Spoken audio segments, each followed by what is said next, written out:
Yo tout le monde, c'est Mediavore, j'espère que vous allez bien, moi ça va super. On se retrouve aujourd'hui pour une critique d'épisode, on va parler du dernier épisode de la série Game of Thrones. Ça y est, le dernier épisode de la série Game of Thrones est enfin sorti après 9 années pour 8 saisons, un total de 75 épisodes environ. Cette critique sera évidemment 100% spoiler, je vais parler de tout ce qui comporte cet épisode, donc si vous n'avez pas vu l'épisode, je vous conseille d'aller le voir tout de suite, de revenir après, et on en parle juste après. C'est parti, jingle. Go.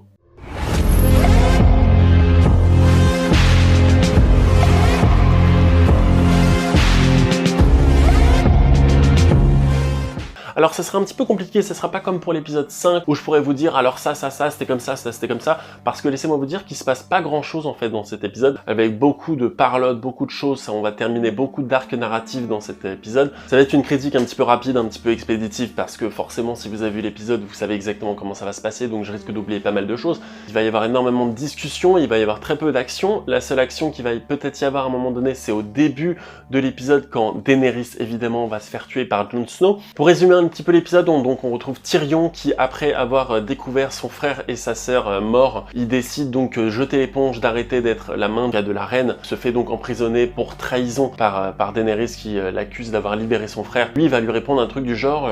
oui c'est vrai j'ai fait ça, mais toi tu as incendié toute une ville, et donc elle va pas apprécier, elle va donc l'enfermer. Donc Jon Snow va rendre visite à Tyrion qui est en prison, et Tyrion va donc lui donner une petite leçon d'histoire sur Daenerys en lui expliquant qu'elle a toujours été comme ça, que le côté violent dont elle a fait preuve par le passé était le même côté violent dont elle a fait preuve en détruisant la ville. C'était normal que c'était comme ça qu'elle était et que rien ne pouvait y faire, et qu'elle voulait absolument devenir reine, et que pour elle, elle était persuadée de faire le bien. Pour elle, il n'y avait pas d'autre moyen que de détruire tout pour reconstruire à nouveau, ce que personne n'avait remarqué ou personne n'avait pensé depuis toutes ces saisons, mais qui est enfin révélé au grand jour. Daenerys est clairement le dictateur de cette série. Jon Snow, donc dépité, va donc aller voir Daenerys, il va lui demander qu'est-ce qui se passe avec les personnes qui ne sont pas d'accord avec ta vision. Elle va lui répondre un truc du genre, eh bien, il n'y a que notre vision qui compte, et donc Jon Snow n'a pas d'autre choix que de la tuer. C'est un moment un petit peu triste et un petit peu déchirant parce qu'on s'y attend pas forcément.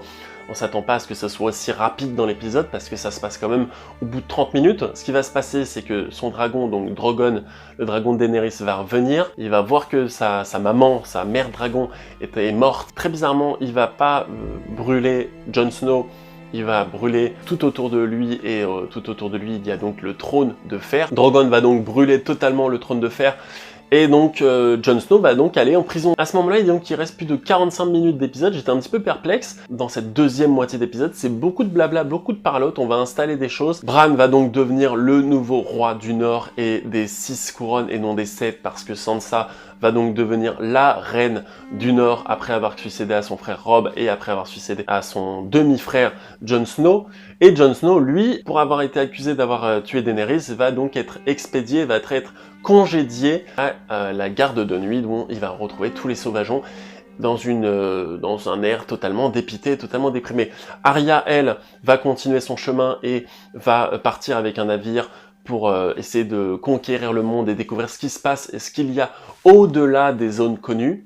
Tandis que Brienne, elle, devient chef de la garde du roi, et Podrick, lui, devient, je ne sais pas vraiment, j'ai l'impression qu'il devient juste l'homme à tout faire de Bran, et celui qui porte son fauteuil roulant. Et Tyrion devient donc à contre-cœur la nouvelle main de Bran, et va tout faire pour se racheter des événements qu'il a commis par le passé. On va avoir également donc Tully qui va devenir le grand maître de Port-Réal, et Ebron, le maître des argents, qui a donc enfin son château comme on pouvait s'y attendre. Voilà, ça c'est à peu près pour l'histoire. Sachez que j'ai plutôt apprécié cet épisode, et sachez aussi que c'est la 25e fois ou 30e fois que j'essaie de faire cette critique, et à chaque fois j'oublie quelque chose, et donc je ferai forcément une autre vidéo un petit peu moins face cam avec vous, une vidéo un peu plus travaillée où je vous parlerai de Game of Thrones, où je vous parlerai de ce que j'ai pensé vraiment de cet épisode, dans une vidéo un petit peu plus écrite, plus travaillée sur ce que j'ai vraiment pensé de Game of Thrones, sur ce que ça a apporté pour moi, ce que tout ça, donc vous inquiétez pas, ça va arriver prochainement. Il n'y a pas beaucoup de points négatifs, forcément. Si vous n'avez pas aimé l'épisode 5, vous risquez de ne pas apprécier cet épisode 6. Il y a une scène qui est absolument magnifique dans cet épisode où on va voir Daenerys qui est en train d'avancer dans la ville, on va avoir un plan sur elle qui arrive et des ailes